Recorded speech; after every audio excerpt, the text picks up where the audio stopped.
Hare Krishna. So, good evening, everyone. So, maybe we can turn on some lights. So much darkness in the room. So, we have a very special guest today, Govinda Dasi Mataji. So, I'd like to introduce Mataji so that we all can know about Mataji. So, Mataji is the disciple of our dear Srila Prabhupada, and she is one of the earlier disciple of Srila Prabhupada. In 1966, in a search of finding the spiritual master, she went to San Francisco, and there she came across, or she met Srila Prabhupada, and she got initiated.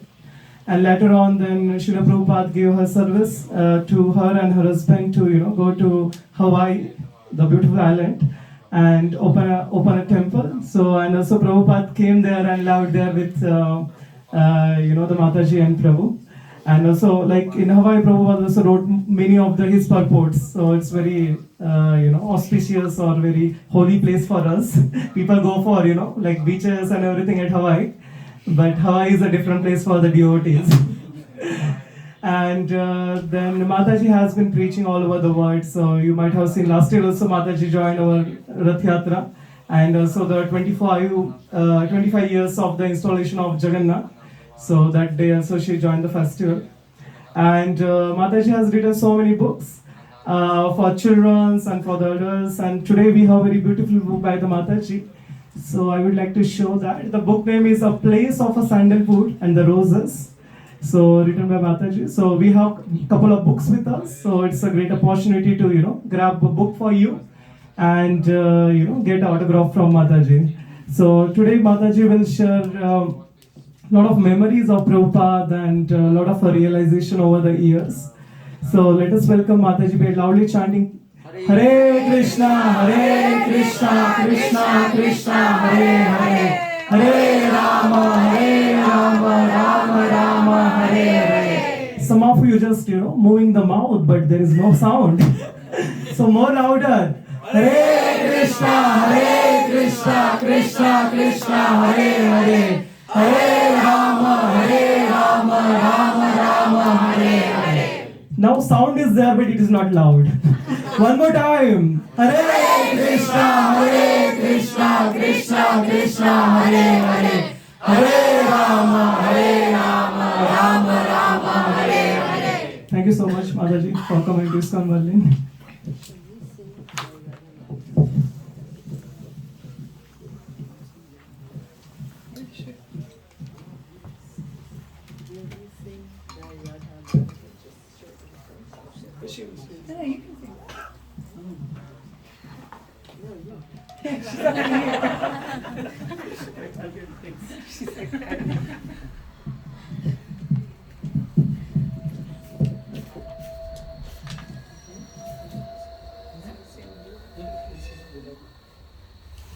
Jaya Radha Madhava Jaya Kunja Bihari Jaya Radha Madhava Jaya Kunja Bihari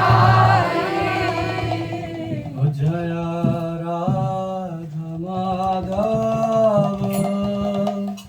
Jaya Kunja Bihari Jaya Radha Madhava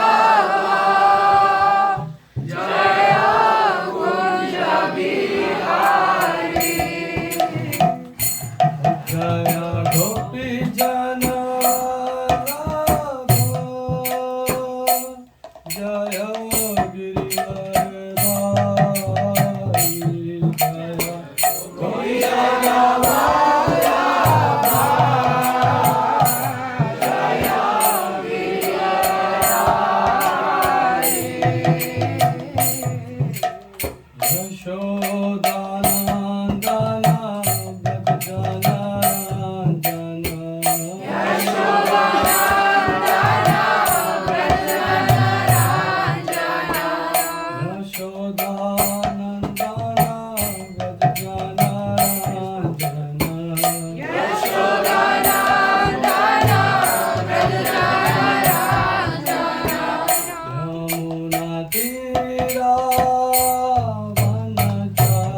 deities in the world.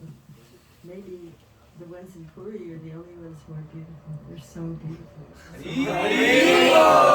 They just shimmer. And this song that he just sang, Prabhupada used to sing this before every class. And he said, everything is there.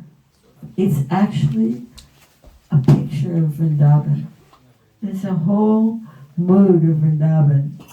And I was really feeling it sung by Brijvasi. It was really intensely beautiful. And Prabhupada he would often go into ecstasy when he would sing this. You could tell he would just go into another realm. And I have to say, that was a very special thing that just happened. So I was a Prabhupada disciple. I got lucky. I have no idea why, because I certainly don't deserve the mercy that I received. But somehow or other, I met Srila Prabhupada in 1967, at a time when there were no books, no temples, no deities, nothing except Srila Prabhupada, and somehow it was enough. It's still kind of enough, but we just got lucky. Now we have beautiful temples, beautiful deities, and I really hope Lord Jagannath needs a big, beautiful temple in Berlin, or maybe just outside the outskirts of Berlin. Like a farm, with a big, beautiful temple. I mean, he certainly deserves it.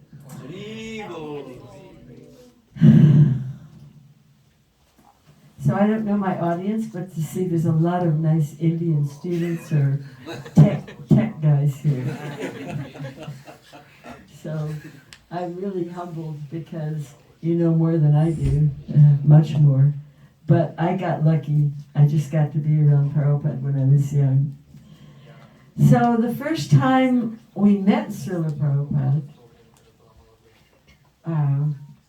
he said, we had a fever of anxieties. It was a very rough time in history.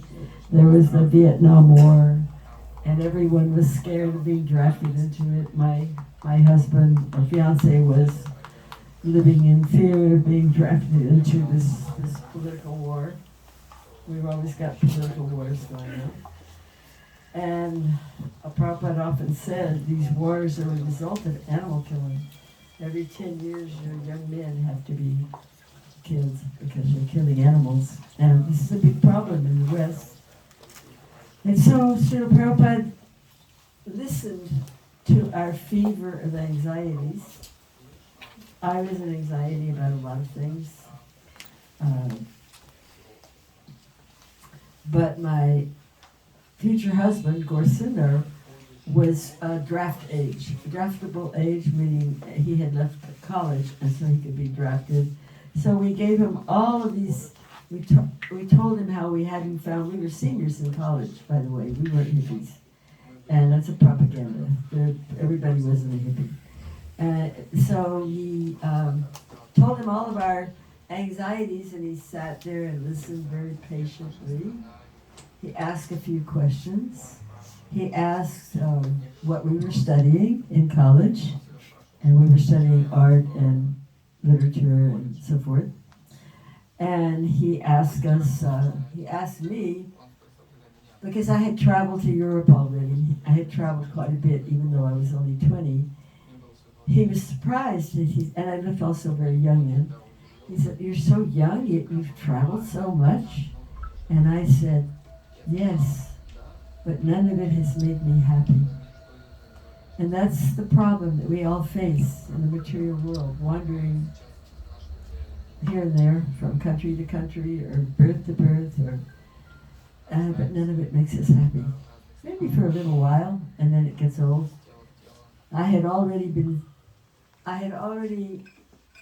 at the University of Texas, I remember only months before I met Prabhupada, I was sitting on the grassy knolls at the University of Texas, and I was thinking, I was actually thinking to myself, everything I ever wanted, I've gotten by focusing my will on.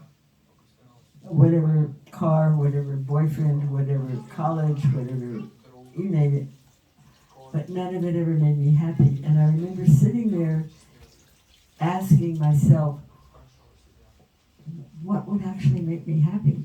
With tears. You know, it's just, you can't imagine this because you grew up in a culture, those who are Indian boys here, you grew up in a culture that gave your interest to us. You can't imagine what it's like to grow up in total darkness. It's the most difficult thing to grow up and reach your age of 15 or 18 and not know what your life is for, not have any meaning, not be sure what it is you've been born for. This is what we experience. You don't experience that so much as we do. So he said, "Oh, you have traveled so much?" And I said, "Yes, but none of it has made me happy." And he got a big smile and said, "Ah, yes, that is required, because you have to be a little burned out in order to come to the point of Krishna consciousness. In order to come to the point of asking, who am I, and what is my duty in life, and what is it I'm born for, what is it I'm supposed to do? I know that I'm not a cat or a dog, and I know that I can think, but I don't really know what I'm here for." Anyway, Srila Prabhupada listened to all of our anxieties, and at the end of it, he said, "You just come to my classes morning and evening, and all problems will be solved." A panacea. And we believed him. And by the way, it worked. And it just works just as well today as it worked 60 years ago or 50 years ago, however many years ago that was. 1967 is how many years? 50-something years. So the problems that we have, there's always going to be problems in the material world. That's the nature of the material world. But there's a different approach. We can kind of float a little bit above them, even whenever they're difficult, whenever they're really excruciating. We have a little bit of leverage. We can float just a little bit above them, and sometimes we can actually kind of feel like we're a witness and we're watching a movie and we're the star in the movie. That takes a little practice, but it is possible. And there's different approaches to bhakti. You know, bhakti, I mean, you guys know more about bhakti than I do, because you've grown up in a culture that breathes bhakti, especially in Vrindavan. But sometimes it's mixed with the yoga systems, I mean the hatha yoga and the meditation yoga type systems, because it is one of the yogas, but I mean it is bhakti yoga, but still sometimes it's mixed with those. And sometimes it's mixed with like a self-help psychology type of approach. And sometimes it's kind of like a bridge preaching. Maybe people talk about various other subjects in relation to Krishna consciousness. And all of these are helpful, but we have to be very careful not to lose the original teachings. The original teachings of Srila Prabhupada, the pure stuff, the actual essence of Krishna consciousness. So I have come to the conclusion that there's two essential things that we have to verse. There's two essential things that will help us, because there's always going to be problems, and there's always going to be a certain amount of disagreement, bickering. Nowadays, everybody's got a different opinion about everything. You know, we can't even agree on which thing to stick into the computer to charge it. We have to can discuss it. We have to argue about everything. So I have this verse that I want to read, and it is, I just lost it. This is Srimad Bhagavatam, so Prabhupada Srimad Bhagavatam, original versions. My dear Lord, it's 4:20:25. My dear Lord, you are glorified by the selected verses uttered by great personalities. Such glorification of your lotus feet is just like saffron particles. When the transcendental vibration from the mouths of great devotees carries the aroma of the saffron dust of your lotus feet, the forgetful living entity gradually remembers his eternal relationship with you. Devotees thus gradually come to the right conclusion about the value of life. My dear Lord, I therefore do not need any other benediction, but the opportunity to hear from the mouth of your pure devotee. So the transcendental vibration from the mouth of a pure devotee is so powerful that it can revive the living entity's memory of his eternal relationship with the Supreme Personality of Godhead. In our material existence, under the influence of illusory Maya, we've almost completely forgotten our eternal relationship with the Lord. Exactly like a man sleeping very deeply who forgets all his duties. In the Vedas it is said that every one of us is sleeping under the influence of Maya. So we must get up from this slumber and engage in the right service. For thus we can properly utilize the facility of this human form of life.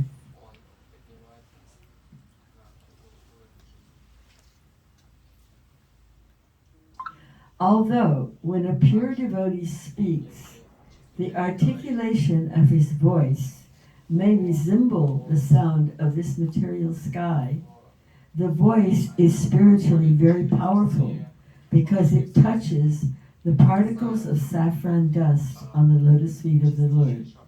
As soon as a sleeping living entity hears the powerful voice emanating from the mouth of a pure devotee, he immediately remembers his eternal relationship with the Lord, although up until that moment he had forgotten everything.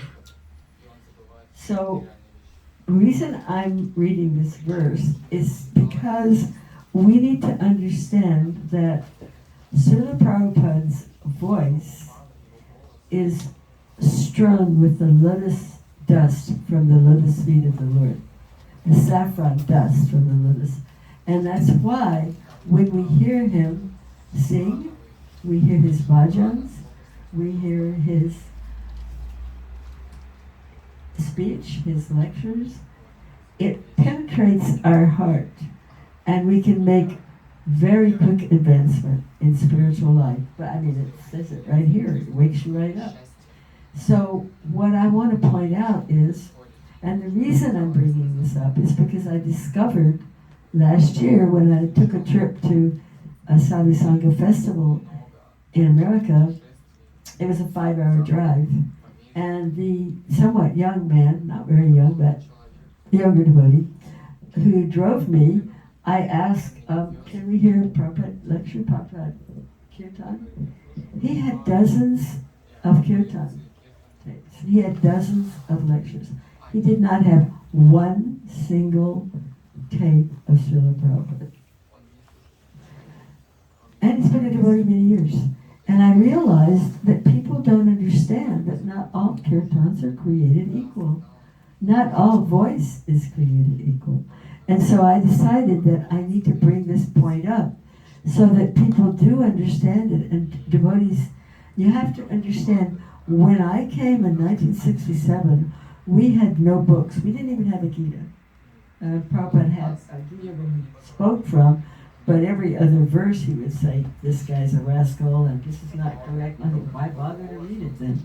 So I didn't, we didn't have a Gita until end of 68, which was 2 years, there was no, 2 years, there was no Gita. 2 years that I was with him, first 2 years, there was no Gita. But and we didn't have any deities either. Well, we had the beginning of Jagannath worship, but what we did have was Srila Prabhupada and his voice, his bhajans. I would sit just like where she's sitting, near his little, and Vyasa-san was just a little raised platform. There was nothing fancy. We were doing good. I mean, we had just a dingy little storefront, smaller than this, and dingier, definitely, because this is not dingy. It's very nice and well put together. But this was this is all brand new. When I actually met Prabhupada, that little storefront had only been opened 2 or 3 days. And we came all the way from Texas, which is very mystical also because there was no PR, there was no books, there was no magazines, there was nothing. And yet we had Srila Prabhupada's voice. We had every day we would hear him sing his prayers to his spiritual master. And even to this day, that's my favorite thing, is listening to the prayers to the spiritual master. I go into complete trance. I was into yoga before, and so it was easy for me to hear and just let it go into my heart. And it's exactly like a golden thread that goes from your ear to your heart, and then your consciousness raises and expands, and it's a really nice feeling, And so I became quite addicted to that. I really like to hear him speak. In fact, later on one time, something happened where I came in late. It's a story I don't want to get into, but I came in late to a program, and he said, "Oh, I was wondering how you could stay away. You love to hear me speak so much." And it's true. This is what brought me, this is why I'm still here 60 years later, or 50 years, I'm not sure which it is. You lose track of time when you get so old, But basically, this is why I'm still here. And so I want to encourage devotees to hear directly from Srila Prabhupada.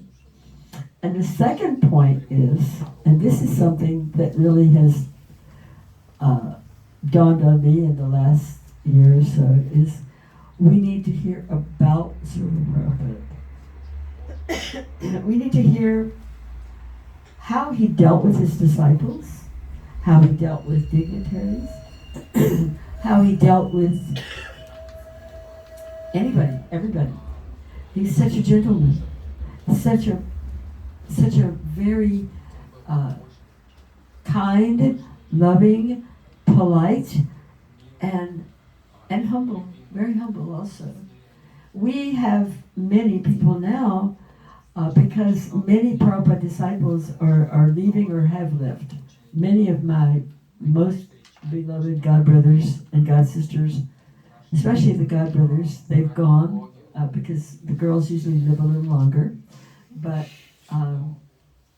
Brahmananda's gone. Although there are some that are still here, and but we won't be here much longer. There's not too many more years that you'll find Prabhupada disciples on this planet, because the human body has an expiration date. And so what we have now is a lot of people who are speaking, and they know shlokas perfectly, and they can chant shlokas perfectly, but they never met Prabhupada, so they don't have a clue how he dealt with others. And I think this is the source of a lot of the problems that we have in our dealings with one another, because after all, we don't come from a culture that teaches a lot of Vaishnava etiquette, to say the least. We don't come from cultures that really understand a lot of these things. So I think what's very important at this point is to hear directly from Srila Prabhupada and to also hear about him. There are many memoir videos that have been done by Siddhanta. There are many books that have been written by various devotees like Shamsundar Mukunda, Yamuna, so many. early disciples who spent a lot of time with Srila Prabhupada. And their books are full of information and love also.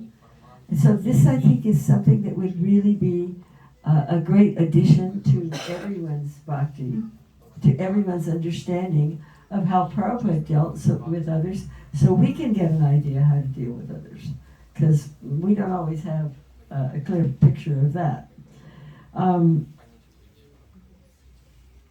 that would solve a lot of problems, because sometimes it seems like there may be sort of impersonal dealings amongst devotees.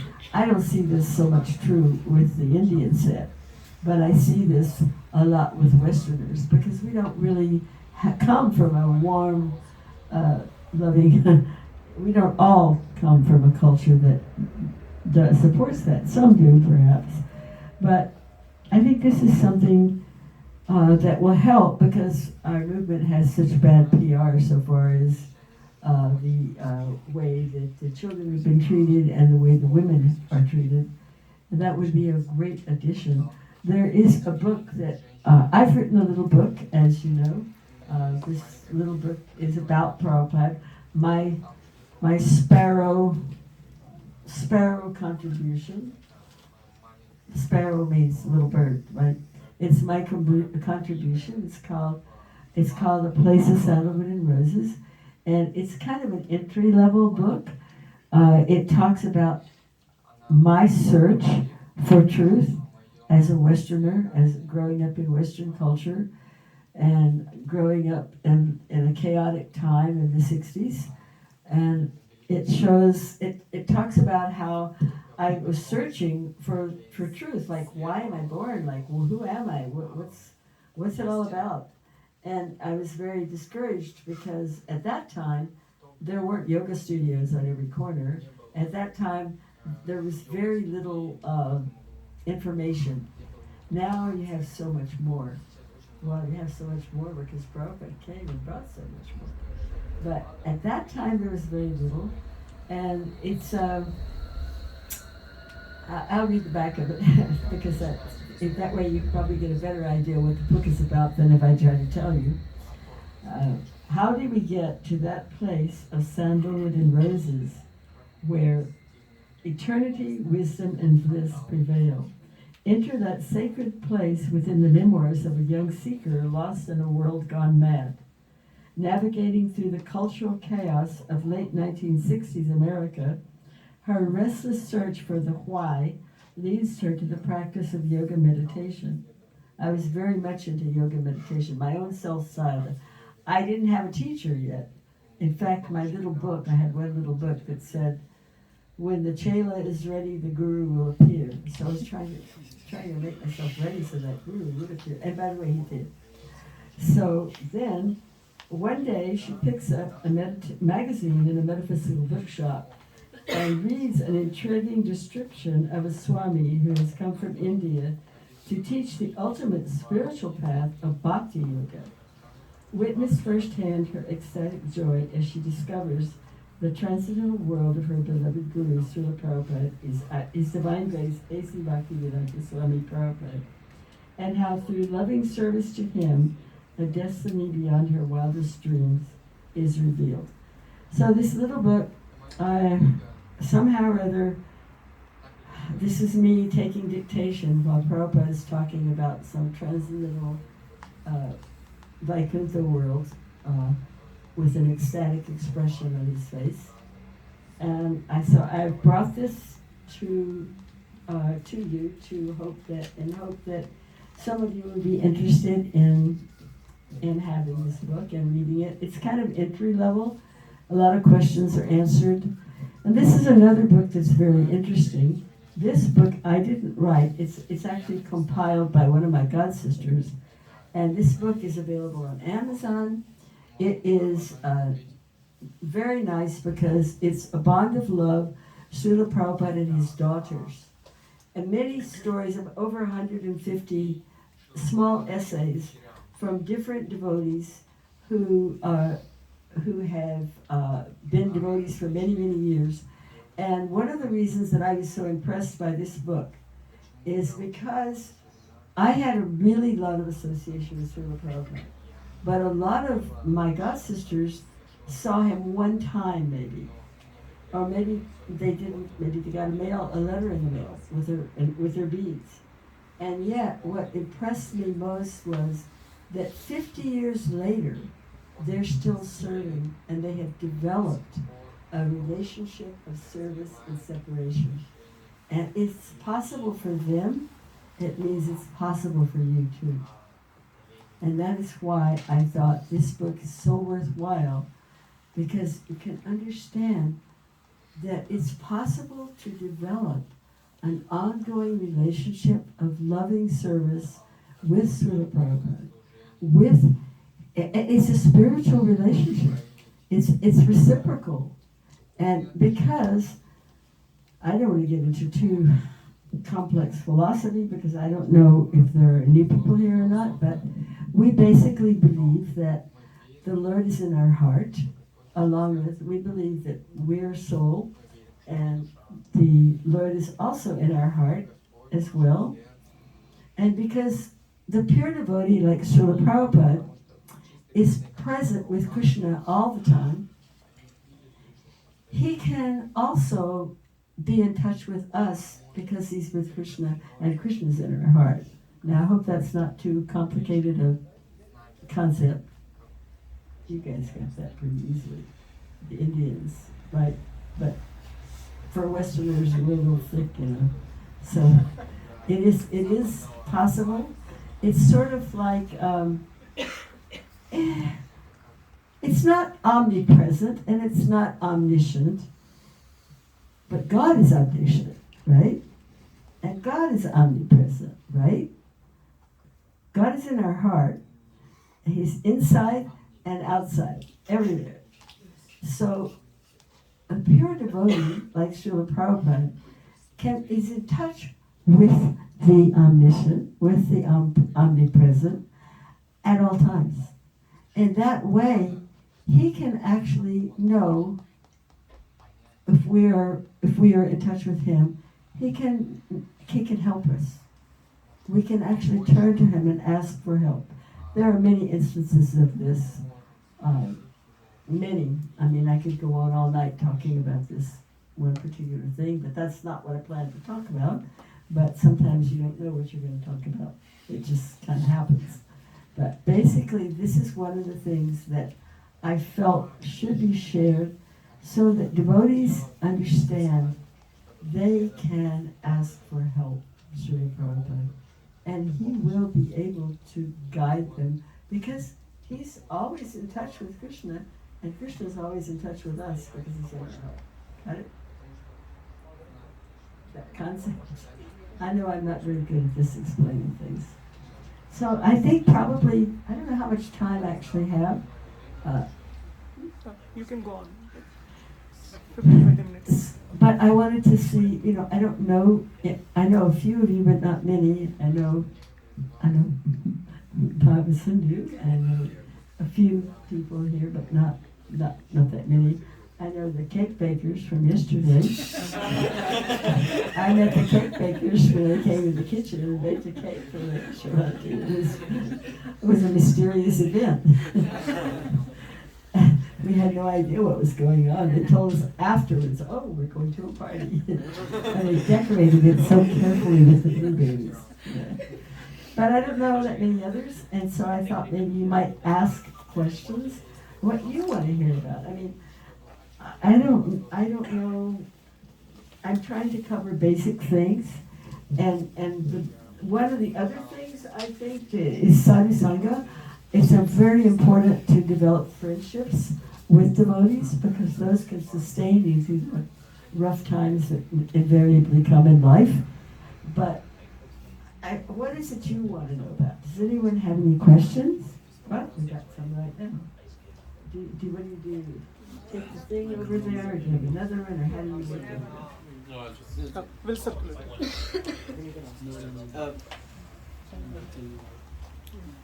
You can go. So it's like Yamuna Devi Dasi Mataji is one of your god sisters, and I wanted to ask ask if like we hear this Govindam Adi Purusham song in front of the to ask you, it's like Yamuna Devi Das, your god sister, she composed the song Govindam Adi Purusham for deity greeting. And so if I wanted to ask you, like, how was her life? Because I never got really good answer from anybody about her. Really? Yes. Oh, she's a great devotee. Great personality. I feel like a little worm at her feet. She's a very wonderful devotee. And she's written a beautiful book. It's so heavy it might fall on you. Because I wrote my book small because my god sister said, we want to be able to lay in the bed. Don't write it as big as the Munas because you'll need a chiropractic adjustment. It's a huge, two volumes. It's called Unalloyed. You should get those books. Very nice. It's actually written by her very close friend, but there are many quotes from her and amazing things that they did in England. She's an amazing devotee. We really need to know from these early devotees. Just like there's it's a crude example, of course, but the Bible, for example, you have Matthew, Mark, and Luke, and John. And those were the guys that were around Jesus. And they didn't make any great claims of their own, but they wrote about Jesus. Okay, so we're not making any great claims, but we're saying that this is how it was to be around Srila Prabhupada. And the generations that are coming, yours, your children, your grandchildren, they will want to know what it was like to be around Srila Prabhupada. And Yamuna's book is wonderful. You can order it. I'm sure you can. Bhakti Vedanta Library Services. You know what that is, don't you? BLS in Belgium. They have. And another one, and I have to tell you, this is one of my favorites, is Shyam Sundar's book. Chasing Rhinos with the Swami. Has anybody read that? I mean, that's a guide book for sure. Lots of action, but it's beautiful. And the thing is that Shyam Sundar,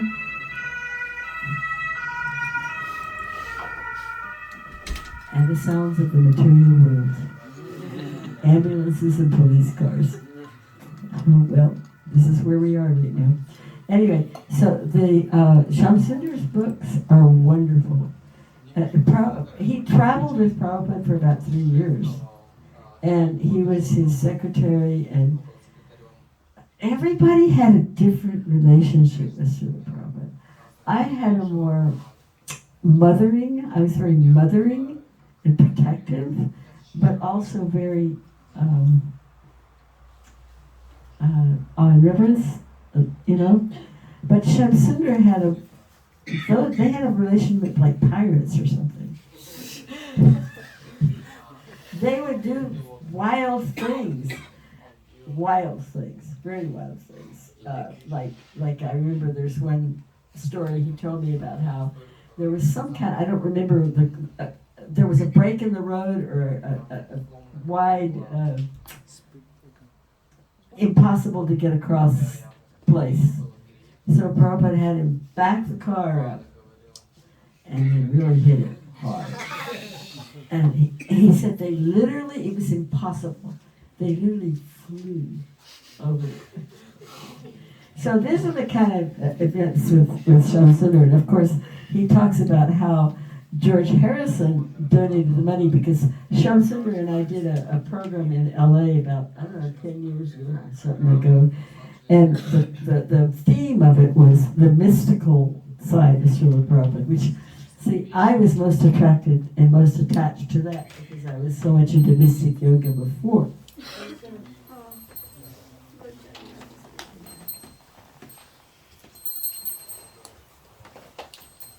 He has his arm life.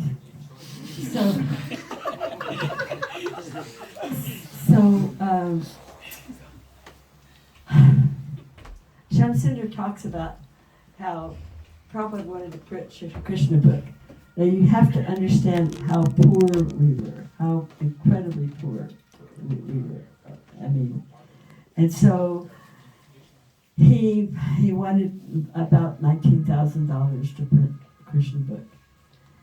And Shyam Sundar's you know, if I start asking him for money, that's what everybody does. You know, he's a rich, famous rock star. And I don't know. Shalom Prabhupada said, just ask him anyway, you know. So Shamsudar relates the story, because it's kind of mystical, really, how he went to a dinner with some other, I think it was a sculptor. They had a dinner with George Harrison, along with a couple other people. And so Sham was like trying to like get up the courage to ask. Finally, he realized, you know, I got to do it. I got to ask. So toward the end, he said, Srila Prabhupada has this book he wants to print called Krishna Book, and also I think he had the manuscript or some of the papers to show him. And Sham said the energy got real dark, oh, these guys are like all the rest, you know. And then all of a sudden, there was a giant lightning bolt, and all the lights went out in the house. It was like stark dark. And then after a few minutes, they came on, and everyone was kind of in shock. And George said, "How much do you need?" And so Sham said he drove home that night to the Beauty Place temple, and he was tiptoeing up the stairs, hoping to get, you know, but Prabhupada's light was still on. And so he said, "Sham Sundar," calling. And so he went in, and Prabhupada had a big smile on his face. He says, "I told you he would help us." In other words, there are many things like this that are just very interesting. And I can remember one thing in Yamuna's book where she's talking about they're walking in the high grass at the Tittenhurst, you know, the estate, and it's very wet. England is wet, you know, muggy, wet, horrible place. Anyway, the grass is very high, and they were wearing wellies. That's some kind of boots that they wear. And so they're walking through the grass, and the grass is laying down where her, and she looks back, and there's no footprints. She has footprints, but there's no footprints from Prabhupada. And a lot of devotees, when they met Prabhupada, would actually say, he didn't really look like he was touching the ground, he looked like he was floating or something. And maybe he wasn't, maybe he was really touching the ground, but it appeared there was something about him that just seemed to be, in my opinion, like a saffron swan that just glided in.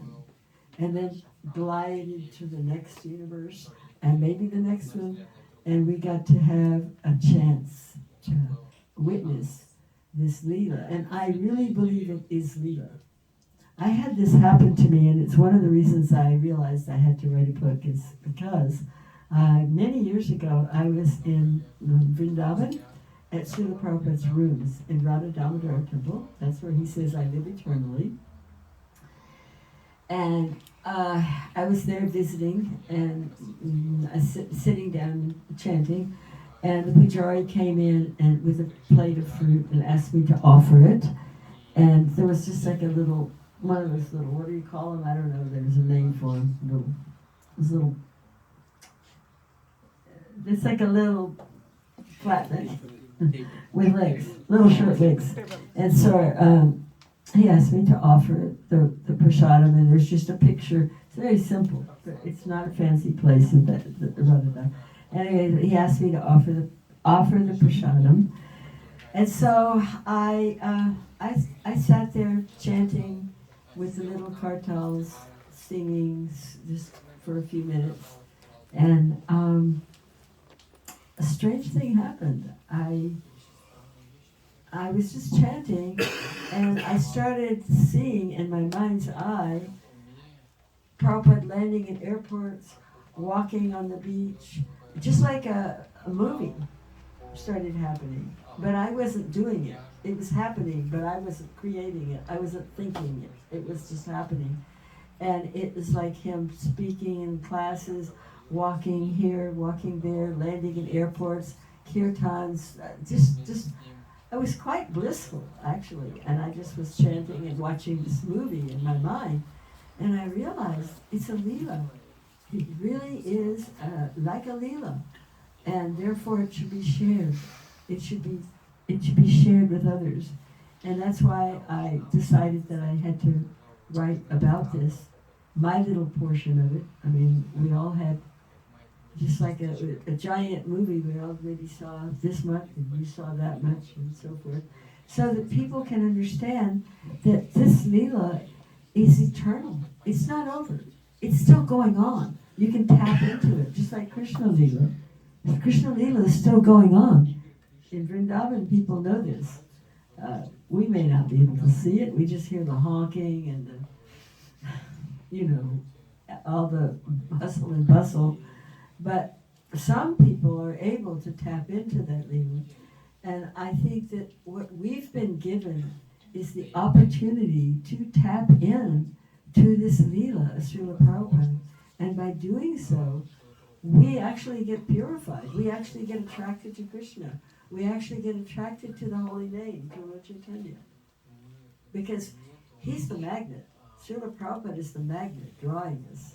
He's the one, the mercy magnet, drawing us to Lord Chaitanya. What do we know about Lord Chaitanya? I mean, you guys may, in Indian voice, but as Westerners, we never heard of Krishna. We never heard of Lord Chaitanya.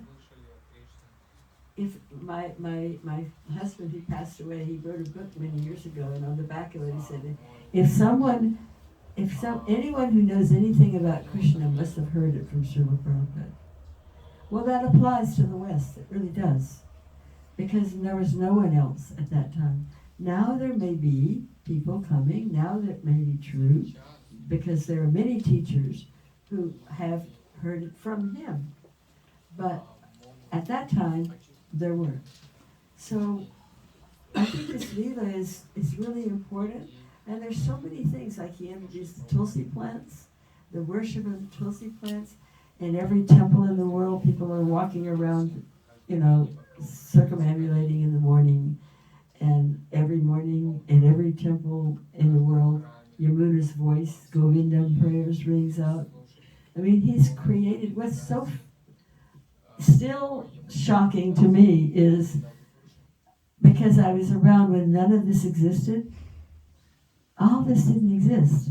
This culture, the girls wearing gopi dresses and dancing, the guys doing the pujari work, all these things didn't exist.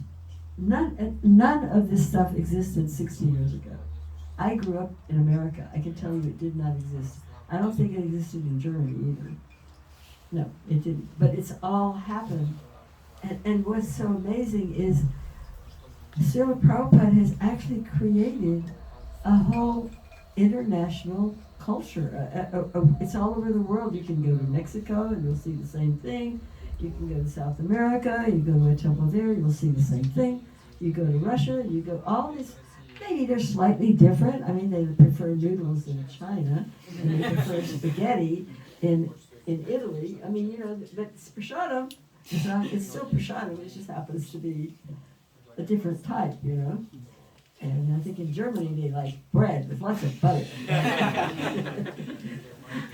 And in China they like lots of noodles, but it's still, or pizza maybe in Italy. But maybe it's not, doesn't matter. See, I personally don't believe that Srila Prabhupada, the Vedic culture was very beautiful, is very beautiful, but it's not our main goal to make things suddenly Vedic culture, because how can you? How can you do this? We're trapped we have jobs, we have to pay rent, we have to do so many things, drive cars, run computers. But what Lord Chaitanya did was he gave something very easy. And this is another point that I really want to bring up. and that is the importance of Harinam. Harinam Sankirtan on the streets. This is something that's been really minimized or maybe sort of lost in time in America. I don't know about here.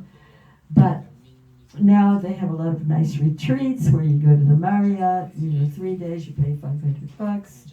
It's really nice. They got nice prasadam and everybody's chanting and you can see all your friends and wear your best clothes. But that's really not what Harinam is about. Harinam means going out on the street. And I only understood this in the last year because I have a friend, a godbrother actually, who is German and who was here in the early times in Germany. And he has told stories about how the devotees would go out, try to do Harinam, and the police would bring them in. They'd spend a half a day in the police station, then they'd go to the next place, the same thing would happen. It was a very tough time. Germany was back in early 70s. And he was saying how people would sometimes surround them and yell and talk and object because a very intellectual a lot of arguing. And he commented, because he was at the Rath Yatra last year at Leipzig, he commented that people have changed. They walk by, they don't yell, they don't argue, they don't do all the stuff they used to do. Instead, they may scowl, they may smile, they may ignore it at Rath Yatra, they just may keep walking. But what I realized is they've changed. It melts down the sinfulness of the culture. So that gradually, not that they're going to become devotees or come to your temple, they probably won't. But inadvertently, they're hearing. Just like the other day we had the Rath Yatra, we had some great kirtans, and there was some football game, a very important football game, because people were walking by with German flags on their face. They were wearing fuzzy hats with the German flag on them. It was. I mean, there were hundreds of people going to this football game and walking right by the Rath Yatra and right by the kirtan, And so this is what Rath Yatra is about. This is what Harinam is about. This is called reaching the culture. It's the way. Oh, it's coming back.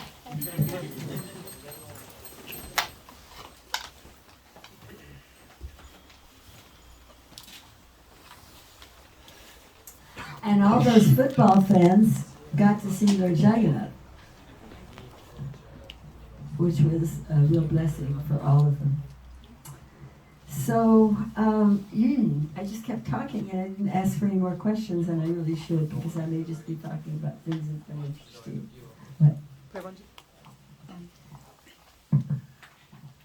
I had a question about what was the dynamic like, or what was Prabhupada's mood like in the early days between like men and women in the temple, and like the way he treated his like daughters and because I know it's potentially, I feel like it's changed over the years, but I wanted to just hear your perspective and your experience. Boy, that's a tough one. That's a loaded question, and you know it, don't you? Yes, it has changed about 180 degrees at least. That's one reason I'm recommending that everyone read A Bond of Love, so that you can find out how Srila Prabhupada dealt with his daughters and his children, and the children too. And also, you can see that Siddhanta has done a lot of videos, I'm sure you know. And unfortunately, there's a lot of immaturity because of you're taking this very spiritual culture and trying to superimpose it on the American Rakshasa culture. And it didn't exactly fit very well. It's like tried to, there's some weird things that came about. We had a number of very young, passionate young men that were accustomed to having girlfriends from 14 years old probably. And so they suddenly decided to be brahmacharis, and what else could they do but hate women, right? One in particular tried to send all the women to Australia, tried to make tried to make it so that the women couldn't come in the temple rooms. Prabhupada blocked it again and again and again. He told them, hey, go to the forest. And he eventually sent him to China. But anyway, the thing is, I'm not kidding. But the problem is that attitude, and by the way, that guy did change as he got older,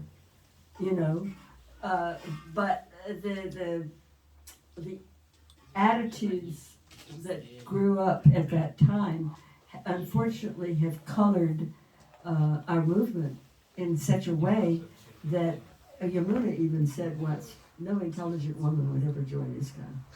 She actually said that once. And I have god sisters who tell their daughters, don't go near ISKCON, even though they're raised as devotees, because of these weird, very weird social attitudes, which I don't think you guys are even that aware of them. The Indian guys are probably, you have no clue what I'm talking about. But everybody else does know what I'm talking about. So,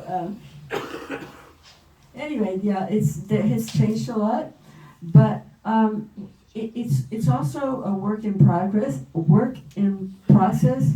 which is, and what basically is going on is you have a lot of young people growing up now, and they have more vision, they have more understanding, and also you have to consider one other thing. Prabhupada used to say, the demigods are lining up to take birth in this movement. Everybody's heard this, haven't they? Well, the demigods have a little higher consciousness than, hopefully, and so there will be souls coming in from, and like I was telling my friend the other day, that I was in Mexico, and there was a young girl from Chile, and you know how girls talk about, oh, how'd you become a devotee? We sit around and talk like girls do. And we were asking her, how did you become? She was like an 18-year-old book distributor. And she said, well, she had this dream. And she was like floating in a very beautiful heavenly place. And she saw a golden palace in the distance. And she floated over to that place, and there was a big golden gate, and she pushed it open, and Prabhupada was there inviting her in. And that's before she became a devotee. So who knows where these kids, I look at some of them, I look in their eyes and I go, hey, what planet did you come from? Or where did you come from? Sometimes they're just such beautiful souls. So they'll hopefully have a better upbringing with less conditioning, like Kalindi, this lovely little girl that's traveling with me. She's only 15. She's never eaten meat. She's never been abused. She has 2 devotee parents. Both her parents are together and they're devotees. And her 2 brothers are devotees too. Now, how lucky can you get? And they're older brothers too. I didn't have that. And I'm sure a lot of you haven't. So she won't have the same problems that a lot of us have to deal with, the kind of baggage or emotional baggage or whatever.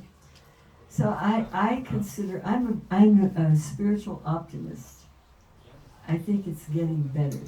But we have to be a little bit aware that there were problems, and one of the main problems, as Prabhupada also pointed this out too, is personal ambition.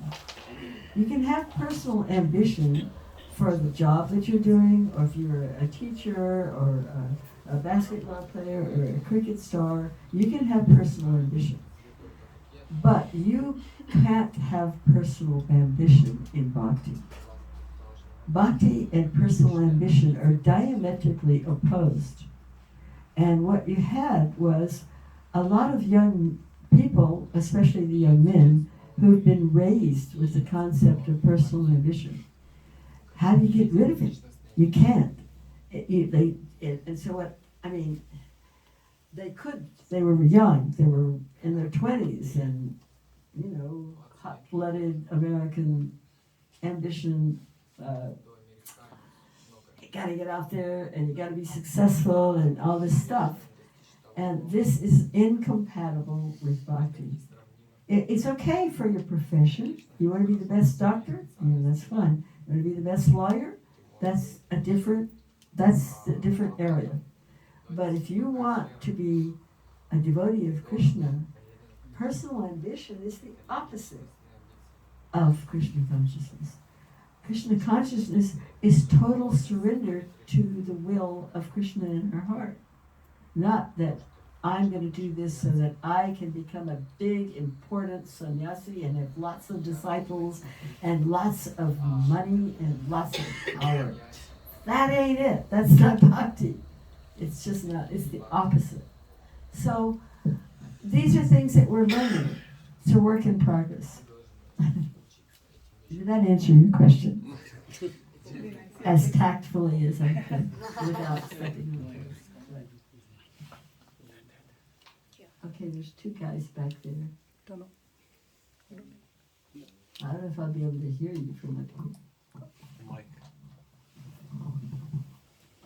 I just would like to ask if you would have to give any advice to someone in his early 20s, what would you advise to this person?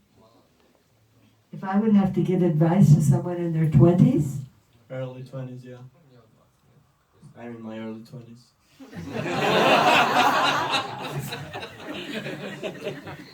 Well, I think that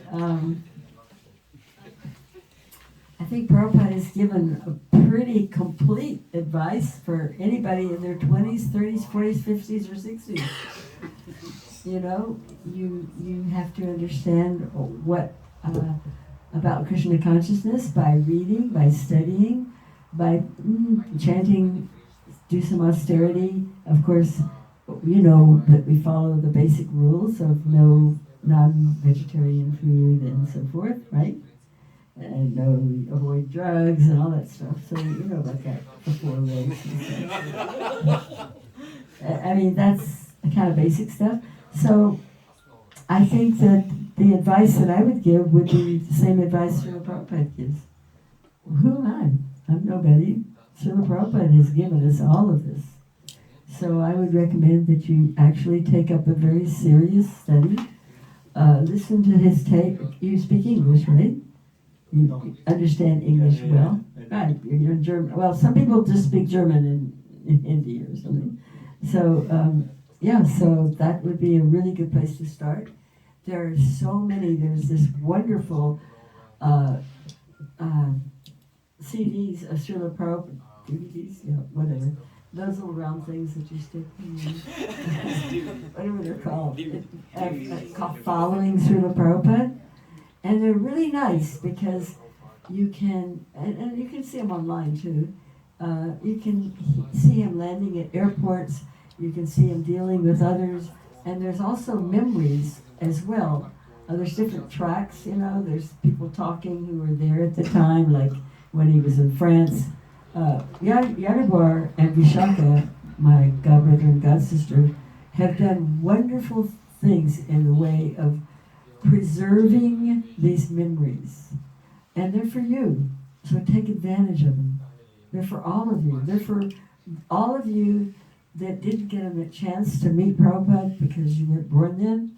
So take advantage of this wealth of information, wealth of wisdom that's there. And it will purify you to watch these. You will feel happier. You will feel more content.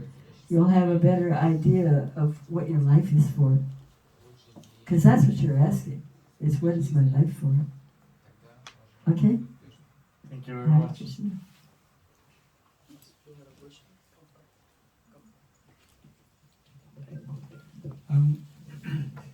You said before your class that often when Prabhupada would sing Jai Radha Madhava, he would sort of be in a state of ecstasy, and I was hoping that you could maybe tell one of these stories that